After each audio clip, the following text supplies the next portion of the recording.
തിരിച്ചറിയുന്ന 6 ദിവസം ദൈവ സാന്നിധ്യത്തിൽ ജീവിച്ച് 7-ാം ദിവസം കടന്നു വന്ന് ദൈവത്തെ സത്യത്തിലും ആത്മാവിലും ആരാധിക്കുന്ന ഒരു കൂട്ടമാണ് ദൈവസഭ. ഹല്ലേലൂയ.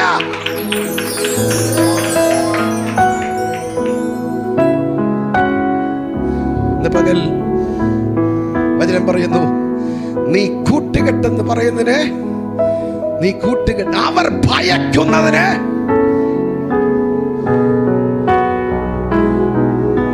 ഭയക്കുന്നുണ്ടോ? ഭയം മാറണം.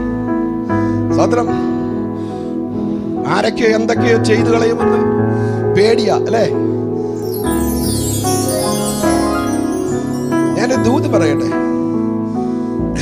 7-ാം ദിവസം 7 പ്രാവശ്യം ആർപ്പിടാൻ യെരിഹോ കോട്ടയുടെ പുറകിൽ നടക്കുന്ന ജനത്തോട് പറയുമ്പോൾ, ജനമേ, നിന്റെ ആർപ്പ് കൊണ്ടല്ല യെരിഹോ വീണത്. തലേ ദിവസം രാത്രി സ്വർഗത്തിന്റെ സൈന്യത്തിന്റെ അധിപൻ തന്റെ ദൂതഗണമായി യോശുവയുടെ മുൻപിൽ ഇറങ്ങി വന്നിട്ടുണ്ടായിരുന്നു. ഇന്ന് പകൽ നമ്മുടെ മിടുക്ക് കൊണ്ടല്ലെന്ന് ഇന്ന് രാവിലെ സമയം നമുക്ക് വേണ്ടി ചിലത് വെളിപ്പെടുന്നത്. ഇന്ന് പകൽ യഹോവയുടെ സൈന്യത്തിന്റെ അധിപന്മാർ, ദൂതന്മാർ നമ്മുടെ സേവാത്മാക്കളല്ലയോ?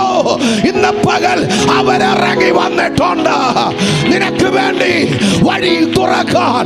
1-ാം കാവൽ കടന്നു, 2-ാം കാവൽ കടന്നു, ഒരു 3-ാം വാതിൽ, ഇരുമ്പ് വാതിൽ സ്വതവേ തുറന്നു. ഇരുമ്പ് വാതിലുണ്ടോ? ഇരുമ്പ് വാതിലുണ്ടെങ്കിൽ എനിക്ക് വേണ്ടി, നിങ്ങൾക്ക് വേണ്ടി സ്വതവേ തുറക്കുന്ന ഉണ്ടോ? ബലമുള്ള. അപ്പൊ പാളയത്തിന് പുറത്തെന്തുണ്ട്? ദൈവത്തിന്റെ ബലമുള്ള കരമുണ്ട്.